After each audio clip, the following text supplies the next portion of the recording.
আওয়ামী লীগের ভয়ঙ্কর অ্যাকশন শুরু, দেশ দখলের মহাপরিকল্পনা নিয়ে দেশে ফিরছে প্রধানমন্ত্রী শেখ হাসিনা। এদিকে ডক্টর ইউনূসকে কঠোর হুঁশিয়ারি দিয়েছে যুক্তরাষ্ট্র, খুব শীঘ্রই করতে হতে পারে পদত্যাগ। তাহলে কি আবারও দেশের ক্ষমতা যাচ্ছে আওয়ামী লীগ, নাকি ক্ষমতা নেবে সেনাপ্রধান? কি বলছে গণমাধ্যম, বিস্তারিত আপনাদেরকে প্রমাণ সহকারে এই ভিডিওর মাধ্যমে দেখে দেবো, তাই না টেনে ভিডিওটি শেষ পর্যন্ত দেখতে থাকো। আমরা এখানে সরাসরি দেখতে পাচ্ছি গুফরেই কঠোর নিরাপত্তার মধ্যে দেশ ছাড়তে দেখা যাচ্ছে ডক্টর ইউনূসকে। সেনাবাহিনীর করা নিরাপত্তার মধ্যে দিয়ে অবশ্যই দেশ ছাড়তে দেখা যাচ্ছে ডক্টর ইউনূসকে। তাহলে কি প্রধান উপদেষ্টা ডক্টর মোহাম্মদ ইউনূস পদত্যাগ করবেন, এমন একটা শঙ্কার কথা বলেছেন এবি পার্টির chairman Mujibur Rahman Manju. I then tried to engage a lawyer in Bangladesh itself, who went and tried to find out what was happening in court. I then wrote to the leader of Bangladesh currently, who is Professor Mohammed Yunus. এই সুদী মহাজন সুদ কিনতে ব্যস্ত, ব্যবসা কিনতে ব্যস্ত। এই doctor Yunus বাংলাদেশকে পুরো নিরাপত্তাহীন করে দিয়েছে। তারা ভুল করেছে। ডক্টর ইউনূসের মতো একজন বিদেশি চর, মার্কিন চরকে, একজন লুবি সুদখোর মহাজনকে আমরা ক্ষমতায় বসিয়ে দেশের 12টা বাজিয়ে দিয়েছি। এটার জন্য আমরা নিজেরাও দায়ী। এর জবাব বাংলার জনগণ ডক্টর ইউনূস থেকে নেবে। বাংলাদেশ আওয়ামী লীগ গতকালকে কিন্তু দিল্লিতে একটি বৈঠক করে। শেখ হাসিনা সেখানে যারা শীর্ষ পর্যায়ে নেতা আছে এবং মধ্যম পর্যায়ে নেতা আছে তাদের উদ্দেশ্য করে ক্লিয়ারলি বলে দেন সকলে দেশে যাওয়ার প্রস্তুতি গ্রহণ করুন, এবং আওয়ামী লীগ ছাড়া কিভাবে বাংলাদেশে ভোট হয় সেটাও আমরা একটু দেখতে চাই। 30 দিনের মধ্যে বাংলাদেশে দুর্ভিক্ষ শুরু হবে। এটা গল্প না, এটা বানানো কথা না, এটা বাস্তবতা, এটাই যুব সত্য। ইউনূস বাংলাদেশের ক্ষমতায় বসার পর থেকে বাংলাদেশ আন্তর্জাতিক পরিমণ্ডলে একের পর এক চমক দেখিয়ে যাচ্ছে। পৃথিবীর সবগুলা সেক্টর বাংলাদেশিদের জন্য বন্ধ হয়ে যাচ্ছে। এই টোকাই সার্ভিস আলম সে এমপি নির্বাচন করতে যাই তার যে চুরিবিদ্যা আছে সেটাতে কিন্তু সে কট খেয়ে গিয়েছে। এখন তার বিরুদ্ধে দুদক লেগে গিয়েছে।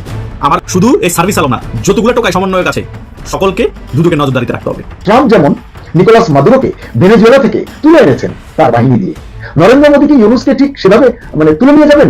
শেখ হাসিনাকে ভারতের হস্তক্ষেপের মাধ্যমে আন্তর্জাতিক এবং আঞ্চলিক চাপ তৈরি করতে চাইছেন। নির্বাচনের বাকি আর মাত্র 1 মাস।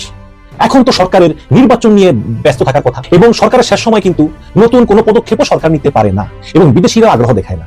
কাজেই সরকারের মনোযোগ থাকা উচিত শুধু নির্বাচনেই। কিন্তু ঠিক এই সময়ে কেন জাতীয় নিরাপত্তা উপদেষ্টা খলিলুর রহমান একটা রহস্যময় সফরে তিনি আমেরিকা গেলেন?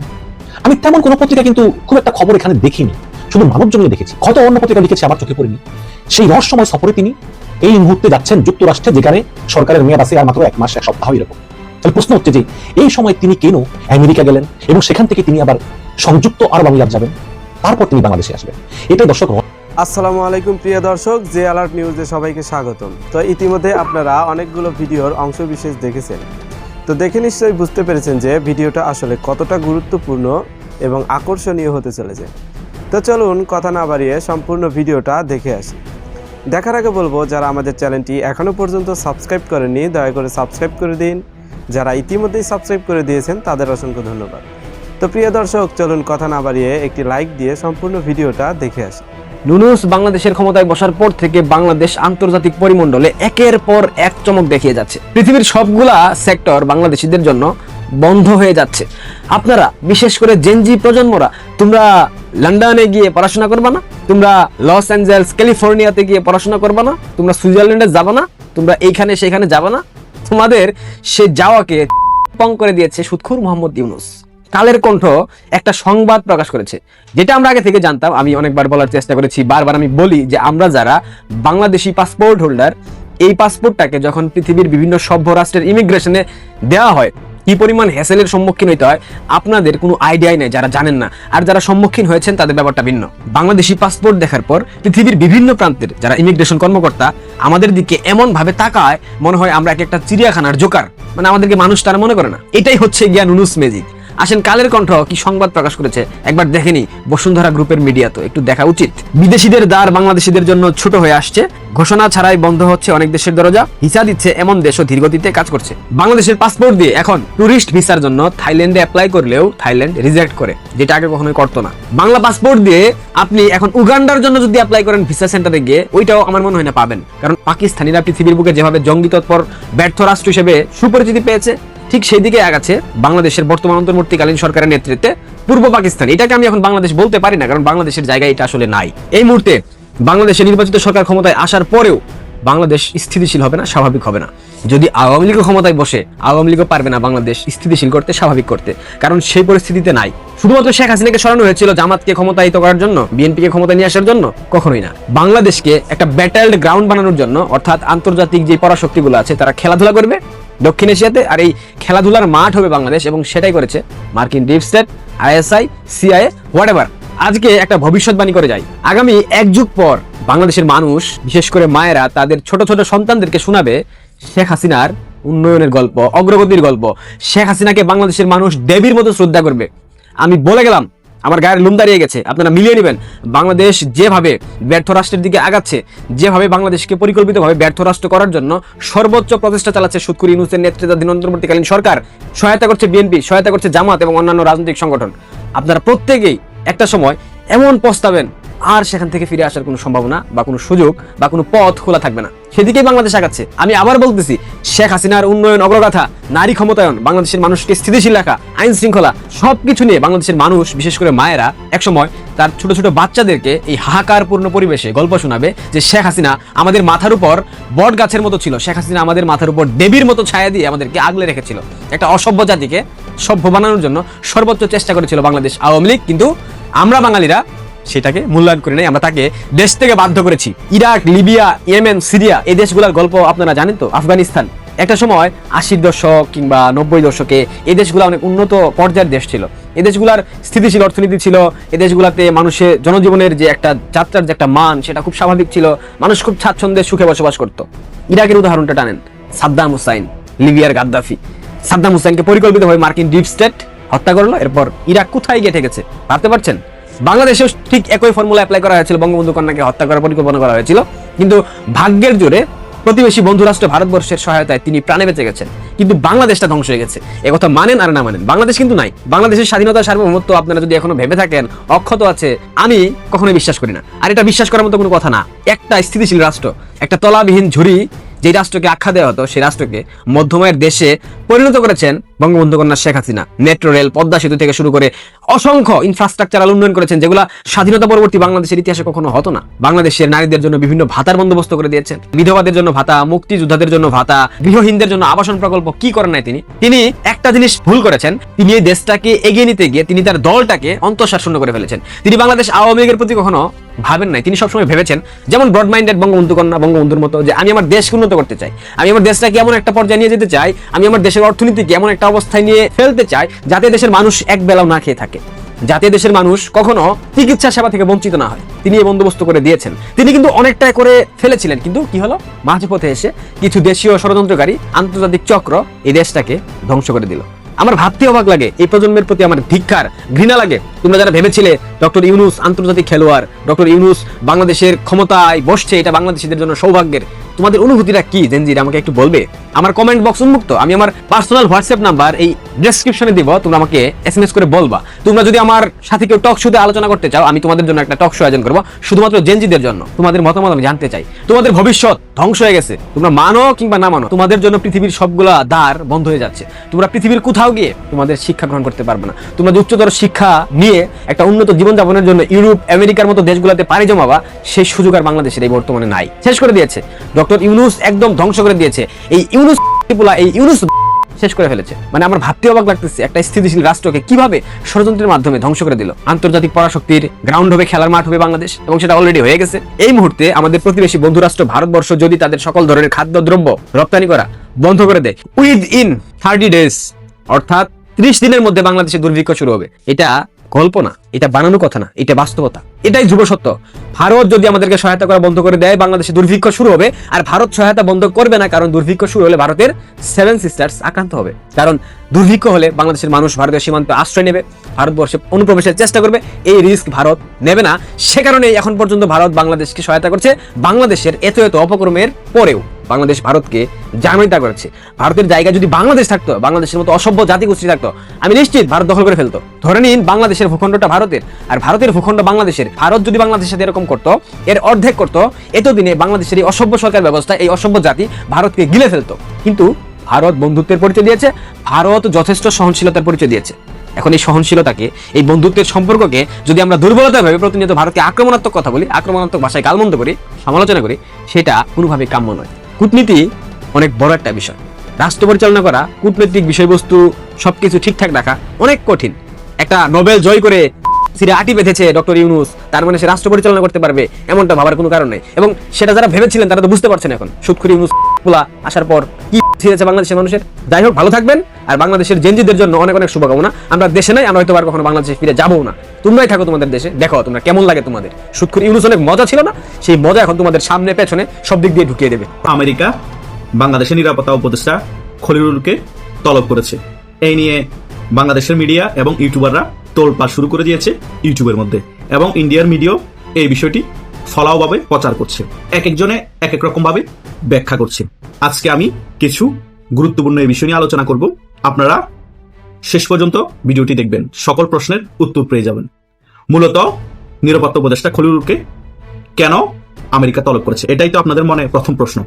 এটা মূলত তলব করার কারণ হচ্ছে, বাংলাদেশে যে একটি ভিসা পেপার নিয়ে আমেরিকা বন্ড মানি দেওয়ার কথা আছে, সেই ব্যাপারটা নিয়ে প্রথমত খলিলুর আমেরিকা যাচ্ছে।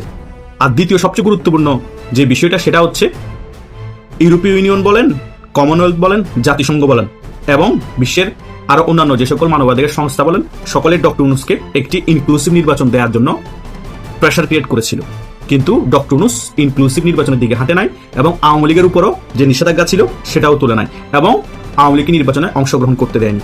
এবং দোহার মধ্যে একটি বৈঠক হয়েছিল এই নিরাপত্তা উপদেষ্টা খলিলুরের সাথে, সেখানে আমেরিকার কিছু প্রতিনিধি ছিল, ভারতের প্রতিনিধি ছিল। সেটার পরেও কিন্তু ডক্টর ইউনূসের টনক নড়েনি। এবং ভারত সফরেও যখন খলিলুর গিয়েছিল, তখন অজিত দোভালের সাথে বৈঠক হয়েছিল। অজিত দোভালও অনেক শর্ত দিয়েছিল খলিলুরকে যে এই বিষয়গুলো আপনি প্রধান উপদেষ্টার সাথে আলোচনা করুন, বাংলাদেশে একটি ইনক্লুসিভ নির্বাচনের ব্যবস্থা করুন, সকল দলের অংশগ্রহণ। তারপরও বাংলাদেশে ইনক্লুসিভ নির্বাচনের ব্যবস্থা হয়নি। এই সকল বিষয়ে আদ্যপান্ত জানার জন্য হলো আমেরিকা এই নিরাপত্তা উপদেষ্টা খলিলুরকে তলব করেছে। এখন কোনটা মেইন বিষয়, সেটা হচ্ছে মূল কথা। মূলত এই নির্বাচনের ব্যাপার নিয়ে আমেরিকা খলিলুরের সাথে অনেক আগে থেকে কথা বলতে চাচ্ছিল, এই ভিসা সংক্রান্ত ব্যাপারের আগে থেকে। খলিলুর এই ভিসা সংক্রান্ত ব্যাপারও যদি না আসতো, তবুও আমেরিকা খলিলুরকে তলব করতো এবং তিনি আমেরিকা যাওয়ার কথা। তাই মূলত যে দুটা বিষয়ের জন্য খলিলুর আমেরিকা যাচ্ছে, প্রথম বিষয় হচ্ছে নির্বাচনের ইস্যু, দ্বিতীয় বিষয় হচ্ছে ভিসা সংক্রান্ত ইস্যু। দুটোটাই এখন একসাথে আলোচনা করবে। অন্যান্য যত ইস্যু আছে সে সকল ইস্যু পরবর্তী ইস্যু, কিন্তু মেইন হচ্ছে এই দুটা ইস্যু। আরেকটা প্ল্যানিংও হতে পারে, আমেরিকা করতে পারে, সেটা হচ্ছে ভারতের সাথে যুদ্ধ অবস্থা আরো উস্কিয়ে দেওয়া। কেন আমি সেটা বলছি, সেটা বলার মেইন কারণ হচ্ছে, বিশ্বের সকল জায়গায় কিন্তু আমেরিকা মোটামুটি একটা তোলপাড় সৃষ্টি করে দিয়েছে। ইরানের মধ্যেও কিন্তু একটা ভয়াবহ আন্দোলন চলছে। ভেনেজুয়েলার প্রেসিডেন্টকে আমেরিকা তুলে নিয়ে গিয়েছে। রাশিয়ার তেলবাহী জাহাজ অলরেডি আমেরিকা জব্দ করে ফেলেছে। এখন এই সাউথ ব্লকের মধ্যে একটা উত্তেজনাকর পরিস্থিতি তৈরি করতে হবে। হয়তোবা নিরাপত্তা উপদেষ্টাকে তলব করে নিয়ে গিয়ে তাকে কিছু অফার দেওয়া হবে, তাকে হয়তো প্রেশার ক্রিয়েট করা হবে যে আপনারা একটি ইনক্লুসিভ নির্বাচনের ব্যবস্থা করুন, আওয়ামী লীগকে নির্বাচনে রাখুন, আওয়ামী লীগ নির্বাচন করুন। যদি সেটা এই নিরাপত্তা উপদেষ্টা খলিলুর না মানে, তাহলে বলবে যে এটা যদি না করেন তাহলে ভারতের সাথে যুদ্ধ অবস্থা তৈরি করুন, আমরা পেছন থেকে ব্রেকিং দিব। এটা কেন বলছি, ইশাকদার কিন্তু আমাদের পররাষ্ট্র উপদেষ্টাকে অলরেডি ফোন করা শুরু করে দিয়েছে, পাকিস্তানের একজন মন্ত্রী। ওই মন্ত্রী ইশাকদারের সাথে দেখা করতে জেদ্দা যাচ্ছে আমাদের পররাষ্ট্র উপদেষ্টা তহিদ সাহেব। এইদিকে পররাষ্ট্র উপদেষ্টার সাথে পাকিস্তানের এক মন্ত্রীর সাথে জেদ্দায় বৈঠক হবে। এইদিকে আমাদের নিরাপত্তা উপদেষ্টাকে তলব করেছে আমেরিকা। তার মানে পাকিস্তান আমেরিকা গোটপাক আছে। আমেরিকার কথা হচ্ছে, আপনারা যদি আমার কথা না মানেন বা এই রেজিম যদি আমার কথা মতো না থাকেন, তাহলে বাধ্য করবে আওয়ামী লীগকে নির্বাচন অংশগ্রহণ করানোর জন্য, এবং আওয়ামী লীগকে নির্বাচন অংশগ্রহণ করিয়ে একটি সাপোর্ট দিয়ে পরবর্তী দেবো, না হলে আওয়ামী লীগকে আবার ক্ষমতা নিয়ে আসবো। তাহলে আমাদের কথা শুনুন, আমি বাধ্য করবো না, অপশন আপনাদের জন্য খোলা আছে। তাই পাকিস্তান এবং আমেরিকা মিলে একটা গোটপাক আছে এই সাত ব্লকের মধ্যে বড় একটি কাণ্ড করার জন্য। এমন এক পরিস্থিতি তৈরি হবে যাতে যুদ্ধ লেগে যায়। পাকিস্তানের যুদ্ধ লাগার জন্য বসে আছে ভারতের সাথে। এখন পাকিস্তান ভারত এরকম তো অনেকবার হরও যুদ্ধ হয়েছে। এখন বাংলাদেশকে যদি এইদিকে কাছে টানতে পারে পাকিস্তান, এবং আমেরিকাও যদি কাছে টানতে পারে, ওই যুদ্ধটাকে সাপোর্ট দিয়ে উস্কে দিতে পারে ভারতের সাথে, তাহলে কিন্তু আমেরিকা খুব ইজিলি এই সাউথ ব্লকে ঢুকে যেতে পারবে। পাকিস্তানেরও স্বার্থ হাসিল হবে, আর চীনকেও একটা প্রেশার রাখা যাবে। চীনকে অলরেডি থাইওয়ান দিয়ে একটা প্রেশার রেখেছে আমেরিকা। চীন অনেক বছর ধরে চেষ্টা করছে থাইওয়ান দখল করার জন্য, কিন্তু থাইওয়ান দখল করতে পারছে না। থাইওয়ানকে অনেক উন্নত প্রযুক্তি দিয়ে আমেরিকা সাপোর্ট দিচ্ছে, অর্থনীতিতে সাপোর্ট দিচ্ছে। থাইওয়ান ছোট একটি দ্বীপের মতো হলো, চীন সাহস করছে না আক্রমণ করে দখল করতে। তাই চীনকে, ভারতকে মোটামুটি একটা আরো বেশি প্রেসারে নিয়ে আসার জন্য বসে আছে আমেরিকা। সে সকল বিষয়ে একদম পুঙ্খানুপুঙ্খানুভাবে আলোচনার জন্য এই নিরাপত্তা উপদেষ্টা খলিলকে আমেরিকায় তলব। কারণ খলিল তো দ্বৈত নাগরিক, অলরেডি আমেরিকার উনি নাগরিক আছেই। এদিক দিয়েও প্লাস পয়েন্ট। এদিকে পররাষ্ট্র উপদেষ্টা পাকিস্তানের ইশাকদারের সাথে বৈঠকও এগুলার বার্তা দিচ্ছে। তাই এই সাত ব্লকের মধ্যে একটি উত্তেজনকর পরিস্থিতি যে কোনো মুহূর্তে তৈরি হতে পারে। সেটা নির্বাচনের আগে হতে পারে এবং নির্বাচনের পরবর্তী সময় হতে পারে। যদি ইনক্লুসিভ নির্বাচন না দেয়, আওয়ামী লীগ নির্বাচন অংশগ্রহণ না করে, তাহলে ধরে রাখেন আমেরিকা যে অফারটা দিয়েছে সেটাই গ্রহণ করেছে এই খলিল সাহেব এবং এই ডক্টর ইউনূস। কারণ খলিল সাহেব তো আমেরিকা থেকে বার্তা নিয়ে ডক্টর ইউনূসকে বলবে, ডক্টর ইউনূস আওয়ামী লীগের নির্বাচনে অংশগ্রহণ করাবে না, ইনক্লুসিভ নির্বাচন দিবে না।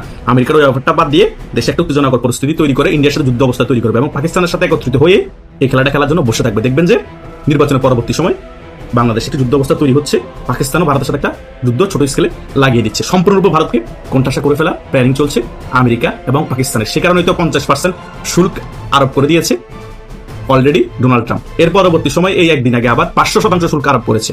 তার মানে দিন দিন শুধু বাড়াচ্ছে। কত অংশ বাড়িয়ে ফেলেছে চিন্তা করেন।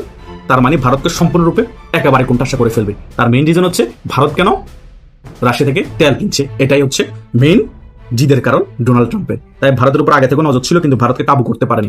বাংলাদেশের রেজিম চেঞ্জ হওয়ার পরপরই আমেরিকার মোটামুটি স্বার্থ হাসিল হয়ে গিয়েছে। এখন পাকিস্তান এবং বাংলাদেশকে দিয়ে একেবারে চিপে ফেলে যাচ্ছে ভারতকে। এখন ভারত কূটনীতিতে অনেক শক্তিশালী একটি রাষ্ট্র, ভারতের পাশে আছে রাশিয়া। ভারত এই খেলাকে কিভাবে ফেস করে এবং নির্বাচনের পরে বাংলাদেশের যে সরকার তার সাথে কিভাবে ডিল করে সেটা হচ্ছে দেখার বিষয়। নাকি সেই সরকার একেবারে 360 অ্যাঙ্গেলে পলিটিকে ভারত বিরোধিতা করে ডোনাল্ড ট্রাম্পের যে চাহিদা আছে, যেটা এই নিরাপত্তা উপদেষ্টা খলিল সাহেবকে জানিয়ে দিবে, তারা এসে কিভাবে পরিকল্পনা করবে তারেক জি এবং ডক্টর ইউনূস, সেদিকে নাকি তারা লক্ষ্য রাখে। সেটা হচ্ছে সবচেয়ে বড় বিষয়। এখন আগামীতে যে সরকার আসবে তার উপর অনেক কিছু ডিপেন্ড করবে বাংলাদেশের পররাষ্ট্রনীতি। বাংলাদেশের পররাষ্ট্রনীতি যদি আমেরিকাপন্থী হয়ে যায় তাহলে কিন্তু এই 7 ব্লকের মধ্যে যুদ্ধ অবস্থা চলতেই থাকবে এবং ইন্ডিয়া খুবই প্রেসারে থাকবে এবং বাংলাদেশের অবস্থা খুবই খারাপ হবে। বাংলাদেশ যুদ্ধ অবস্থা যখন তৈরি হবে তখন বাংলাদেশে কি দুর্ভিক্ষ আসতে পারে। তাই আমাদের জন্য সামনে খুবই ভয়াবহ সময় অপেক্ষা করছে। আল্লাহ ভালো জানেন বাংলাদেশের কি পরিস্থিতি হবে। তাই সকলেই বাংলাদেশের জন্য দোয়া করেন, যেটাই হোক যাতে বাংলাদেশের জনগণের পক্ষেই হোক। আর কদিন পরই মনোনয়নপত্র প্রত্যাহারের শেষ দিন। কেউ কেউ বলতে পারেন যে এরপর কি এটা প্রশ্ন আসে? উত্তর হচ্ছে আসে, এটা সম্ভব। তারা ঘোষণা করলেই হবে মনোনয়নপত্র শেষ, মানে প্রত্যাহারের শেষ দিনের পর প্রতীক বরাদ্দ হয়ে যাবার পরও নির্বাচন থেকে সরে আসার ঘোষণা দেওয়া যায়, যদিও ব্যালট পেপারে তাদের মাত্রাগুলো থাকবে। কিন্তু এই আশঙ্কা কেন করছি কথাগুলো একটু বলে রাখা দরকার। আমি বলছি না যে এটা হওয়ার সম্ভাবনা অনেক বেশি আছে, কিন্তু কি কি ঘটতে পারে এটা একটু মাথায় রাখা দরকার। আমি প্রায় বলি যে আমরা এমন একটা টাফ পলিটিক্যাল পরিবেশে আছি যেখানে ছোটোখাটো ঝুঁকিও মাথায় নেওয়া দরকার এবং সেটা ব্যাপারে আমাদের সতর্ক অবস্থান থাকা জরুরি। আমরা সাম্প্রতিক একটা প্রবণতা দেখছি এনসিপি জামায়াতের, সেটা হচ্ছে তারা প্রচুর অভিযোগ করছেন এরকমভাবে যে প্রশাসন পুরো বিএনপির মতো করে কাজ করছে, নির্বাচন কমিশন নিয়ে বিএনপির মতো করে কাজ করছে। ইভেন দুদিন আগে জানাব তাহের, আমাদের নায়েবে আমি গিয়েছিলেন নির্বাচন কমিশনে, সেখানে তিনি সংবাদ সম্মেলনে বলেছেন, এনসিপির লোকজন বলছেন, কেউ কেউ বলছেন এটা যেন তারেক রহমানকে ক্ষমতা তুলে দিলেই হয়, এই ধরনের আলোচনা করছেন। আমি এটা দুটো উদ্দেশ্য থাকতে পারে, এর মধ্যে একটা উদ্দেশ্যকে আমি সমর্থন করি। তারা যদি এই উদ্দেশ্য করেন দ্যাটস ফাইন, সেটা একটু বলে ফেলা ভালো। মানে বাংলাদেশের ইতিহাসে এত ভারসাম্যহীন নির্বাচন আর কখনো হয়েছে বলে আমি মনে করি না। অনেকে আমার কথা প্রতিবাদ করবেন, কেউ কেউ গোপনে জামাতের পক্ষে ভোট বিপ্লব ঘটে যাবে তবে বলে বলছেন। I don't by that argument. কিন্তু আমি মনে করি, মানে আমার understanding is very simple, BNP জিতছে এবং খুব বড় মার্জিনে জনগণ জিতছে। এখন এটার একটা বিপদ আছে। আমি কেন বলছি যে এত ইনব্যালেন্স ইলেকশন হয়নি? যেমন ধরুন আমাদের যে কয়েকটা ভালো নির্বাচন হয়েছে, 91, 96, 2001, 2008 সিরিয়াসলি প্রশ্নবিদ্ধ হয়েছে। আমি এটাকে একসময় মোটা দাগে ভালো বলতাম, কিন্তু এখন বেশ আমি কিছু তথ্য দেখার পর মনে হলো এটাও বেশ সূক্ষ্মভাবে রিগড ইলেকশন এবং ম্যাসিভ রিগড হয়েছে। যেভাবে সরিয়ে রাখি ওই 3টা নির্বাচন 91, 96, 2001, 2001-এ আওয়ামী লীগ 62 আসন পেয়েছিল, কিন্তু নির্বাচনের আগে মনে হয় না যে বিএনপি নিশ্চিতভাবে জিতে যাচ্ছে বা এত বড় জিতে যাচ্ছে। তার মানে এই প্রথমবারের মতো একটা ফেয়ার ইলেকশন যেখানে বোঝা যাচ্ছে প্রায় নিশ্চিতভাবে, কেউ বলবেন আমি বলবো পুরোপুরি নিশ্চিতভাবে যে বিএনপি ক্ষমতায় আসতে যাচ্ছে। এটা ভালো জিনিস না, এটা গণতন্ত্রের জন্য ভালো না। আমি আগেও বলেছি, একটা দল যদি জেনে যায়, মনে করে যে আমি জিতে যাবো, তাহলে নির্বাচনকে সামনে রেখে বা ভবিষ্যতেও তার যা যা করা দরকার সেগুলো থেকে অনেক ক্ষেত্রে সরে আসতে পারে। সেটা ভিন্ন আলোচনা। কিন্তু একটা দল নিশ্চিত জিতে যাবে, এটার একটা খারাপ প্রবণতা আছে নির্বাচনের উপরে। সেটা হলো বাংলাদেশের সবাই ক্ষমতার পূজা করতে চায়। বাংলাদেশে যেহেতু স্টেট হিসাবে এখন খুব শক্তিশালীভাবে দাঁড়ায়নি, স্টেট না হিসেবে না দাঁড়ানো মানে হচ্ছে ইনস্টিটিউটগুলো খুবই স্ট্রাকচার না, খুবই তৈরি না, খুবই শক্তিশালী। ফলে যেটা হয়, এদের প্রবণতা থাকে ক্ষমতার সাথে অ্যালাইন করা, সূর্যমুখী ফুলের মতো, যেমন সূর্যের দিকে তাকিয়ে থাকে। বিএনপি নিশ্চিতভাবে জিতে যাচ্ছে, এই কারণে প্রশাসন, পুলিশ বা দেশের আরও বিভিন্ন ইনস্টিটিউট, বিভিন্ন সংগঠনের প্রবণতা হতে পারে বিএনপির দিকে অ্যালাইন হয়ে যাওয়া এবং বিএনপির জেতায় না চাইতেও সাহায্য করা। কথাটা এইরকম হচ্ছে, এটা হয়। যেমন ধরি, আমি এখনো বলছি না প্রশাসন পুলিশে হয়েছে, মিডিয়া, অনেকগুলো মিডিয়া যে ধরনের কাভারেজ তারেক রহমান ফিরে আসার পর বা তারও আগে থেকে করছেন, আর স্ত্রী জোবাইদা রহমান যখন একবার মাঝে দেশে আসলেন, সেটা যে ধরনের কাভারেজ কোনো পত্রিকা দিয়েছে, এটা খুবই দুঃখজনক। এখন যারা তারেক রহমানকে এটা বলেছেন, উত্তর হচ্ছে না, তারা তিনি বলেন আমি কনফিডেন্টলি বলতে পারি, তাকে আমরা এখন যেরকম দেখি। কিন্তু ওই পত্রিকাগুলো নিজ থেকে এই কাজগুলো করছে, তার সুদৃষ্টি যদি পাওয়া যায়, যদি আমি মনে করি এটা করে তার সুদৃষ্টি পাওয়া যাবে না, বরং তিনি বিরক্ত হওয়ার সম্ভাবনা অনেক অনেক বেশি। ঠিক একইভাবে বিএনপি চাক বা না চাক, প্রশাসনের এই অ্যালাইনমেন্টের প্রবাবিলিটি আছে, কিন্তু চাইছে আমার মনে হয় যে দলটা সত্যিকারভাবেই জিতে যাবে, প্রায় নিশ্চিতভাবে জিতে যাবে, সে তার নির্বাচন কলঙ্কিত করতে চাইবে না। কিন্তু প্রশাসনের প্রবণতা থাকতে পারে, আমি বলছি এটা হয়ে গেছে। ফলে অন্য দলগুলোর এই ধরনের চাপ প্রয়োগ করা উচিত, এটা আমি বিশ্বাস করি এবং এটা পছন্দ করি। জামাত, এনসিপি বা আদার পার্টিস, তাদের উচিত হবে এই চাপটা রাখা। এই চাপটা রাখলে ভালো, তবে চাপটা সাবস্ট্যান্টিভ হতে হবে, যে আপনি তথ্য দিয়ে বলছেন। প্রশাসন নিয়ে অভিযোগ যখন করছে তথ্য নিয়ে বলুন যে এটা এটা এটা এটা হচ্ছে এই কারণে জনগণের সামনে এভাবে রিভিউ করা দরকার। নির্বাচন কমিশনের বিরুদ্ধে অভিযোগ করছেন তথ্য দিয়ে বলুন যে নির্বাচন কমিশন এটা এটা এটা করছে, এর মাধ্যমে পক্ষপাত করা হচ্ছে বা বিএনপির দিকে তারা হেলে গেছেন আমরা বলছি, এভাবে হলে সবচেয়ে ভালো হয়। এটা একটা দিক। আরেকটা ঝুঁকির জায়গা আমি যদি বলি যে আপনি আগে বেশ কিছু অভিযোগ করে রাখছেন, সো দ্যাট কোনো একটা সময় আপনি বলবেন আমি নির্বাচনে যাচ্ছি না, আমি তো এতদিন ধরে বলেছি আপনাদেরকে দেখুন কী অবস্থা ছিল, প্লেইং ফিল্ড নাই, সবাই মিলে বিএনপিকে ক্ষমতায় বসিয়ে দেওয়ার জন্য কাজ করছে, তাই আমরা নির্বাচন করে কি করবো, আমরা নির্বাচন থেকে সরে যাচ্ছি। এই চেষ্টা হতে পারে। আমরা খেয়াল করবো এখনও জাতীয় পার্টির বিরুদ্ধে যেন আসিফ মাহমুদ সচিব ভূঁইয়া কথা বলে এসেছেন এই কিছুদিন আগে, 2-3 দিন আগে নির্বাচন কমিশনে গিয়ে তারা যেন নির্বাচনে থাকতে না পারে। জাতীয় পার্টি এই নির্বাচনে থাকছে, এটা এখন প্রতিষ্ঠিত। এরপরে কথা বলছেন জাতীয় পার্টিকে যখন সরানোর আলাপ আসবে আমি প্রেডিক্ট করেছিলাম, কারণ জাতীয় পার্টি যদি আর মাঠে না থাকে তখন তাদের হাতে মারাত্মক বার্গেনিং পাওয়ার থাকে। এই জামাত জোটের কথা বলছি, তারা যদি নির্বাচন থেকে সরে যান তখন নির্বাচন আদৌ হবে কিনা প্রশ্ন উঠে যায়। এখন তারা সরে গেলেও মাঠে জাতীয় পার্টি আছে, সেটা তাদের খানিকটা হলেও একটা খটকা তৈরি করবে। তারপরও এই সম্ভাবনা নেই তার, কারণ জাতীয় পার্টি পার্টিসিপেট করলে যে একেবারে একতরফা নির্বাচন হয়েছে সেটা হয়তো বলা যাবে না, কিন্তু সেটাও ঠিক সেই অর্থে মোটামুটি প্রতিদ্বন্দ্বিতাপূর্ণ নির্বাচন হয়েছে এটাও বলা যাবে না। অবশ্য কেউ বলতেই পারেন, আমি অন্তত বলি যে আমার জোট থাকলেও প্রতিদ্বন্দ্বিতাপূর্ণ নির্বাচন হচ্ছে না, তবে তাদের থাকা নির্বাচনের গ্রহণযোগ্যতাকে বাড়াচ্ছে বলে সন্দেহ। যে কথাটা বলছিলাম, জামাত নানান রকম বার্গেন করার চেষ্টা করছে। প্রথম চেয়েছিল সিট সহ আন্ডারস্ট্যান্ডিং করে একটা নির্বাচন করতে, সেটা হয়নি। এরপর আমি আপনাদেরকে জানিয়েছি, এটা আমরা অনেকে খেয়াল করেছি, একটা ভিডিও করেছেন এটা নিয়ে, সেটা হলো যারা তারেক রহমানের সাথে জামাতের আমির যখন দেখা করেছেন তারপর বেরিয়ে তিনি খুব গায়ে পড়ে জাতীয় সরকার তৈরির কথা এবং বিএনপি জাতীয় সরকার তাদের থাকার ইচ্ছের কথা জানিয়েছেন। আমার তার বক্তব্যের ইন্টারপ্রিটেশন খুব ক্লিয়ারলি সেটা ইন্ডিকেট করে।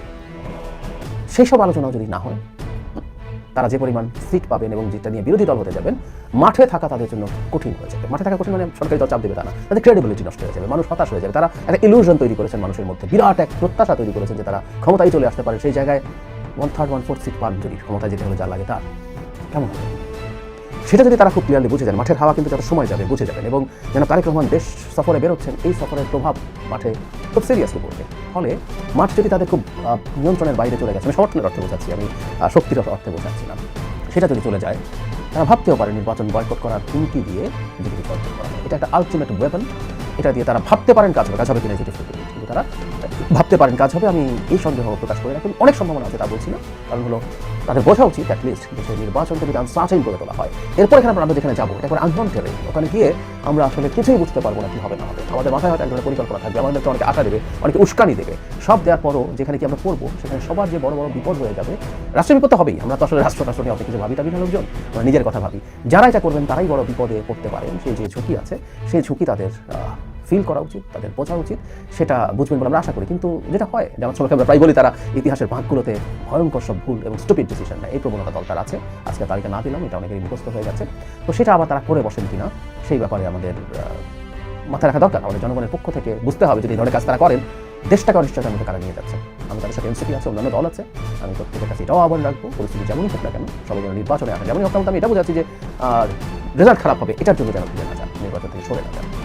একেবারে বিভৎস পরিস্থিতি, যে নির্বাচন করার পরিবেশই নেই, সেরকম কিছু বাংলাদেশে হচ্ছে না। বাংলাদেশের পরিবেশে নিয়ে কিছু ঘটকা প্রশ্ন আছে, এটা ইভেন সবচেয়ে ভালো নির্বাচনগুলোতেও ছিল, এটুকু ছাড় দিয়ে বাংলাদেশের নির্বাচন থেকে নির্বাচনের বাকি আর মাত্র 1 মাস। এখন তো সরকারের নির্বাচন নিয়ে ব্যস্ত থাকার কথা, এবং সরকারের শেষ সময় কিন্তু নতুন কোনো পদক্ষেপও সরকার নিতে পারে না, এবং বিদেশিরা আগ্রহ দেখায় না। কাজেই সরকারের মনোযোগ থাকা উচিত শুধু নির্বাচনেই। কিন্তু ঠিক এই সময়ে কেন জাতীয় নিরাপত্তা উপদেষ্টা খলিলুর রহমান একটা রহস্যময় সফরে তিনি আমেরিকা গেলেন? আমি তেমন কোনো পত্রিকা কিন্তু খুব একটা খবর এখানে দেখিনি, শুধু মানব জমিনে দেখেছি, কত অন্য পত্রিকা লিখেছে আমার চোখে পড়েনি। সেই রহস্যময় সফরে তিনি এই মুহূর্তে যাচ্ছেন যুক্তরাষ্ট্রে, যেখানে সরকারের মেয়াদ আছে আর মাত্র 1 মাস 1 সপ্তাহ এরকম। তাহলে প্রশ্ন হচ্ছে যে এই সময় তিনি কেন আমেরিকা গেলেন, এবং সেখান থেকে তিনি আবার সংযুক্ত আরব আমিরাত যাবেন, তারপর তিনি বাংলাদেশে আসবেন? এটাই দর্শক রহস্যের জন্ম দেয়। এবং আমরা এও জানি যে বিভিন্ন দেশের। তো প্রিয় দর্শক, আশা করছি সম্পূর্ণ ভিডিওটা মনোযোগ দিয়ে দেখে কি বুঝলেন, কি জানলেন, আপনাদের গুরুত্বপূর্ণ মতামতগুলো আমাদের কমেন্ট বক্সে জানিয়ে দিন। পারলে ভিডিওটা শেয়ার করে অন্যকে দেখার সুযোগ করে দিন। আবারও বলছি, যারা আমাদের চ্যানেলটি এখনও পর্যন্ত সাবস্ক্রাইব করেননি দয়া করে সাবস্ক্রাইব করে দিন। যারা ইতিমধ্যেই সাবস্ক্রাইব করেছেন তাদের অসংখ্য ধন্যবাদ। তো প্রিয় দর্শক, আজকের মতো এ পর্যন্তই। দেখা হবে পরবর্তী কোনো নিউজে। ততক্ষণ সবাই ভালো থাকবেন, সুস্থ থাকবেন। আল্লাহ হাফেজ।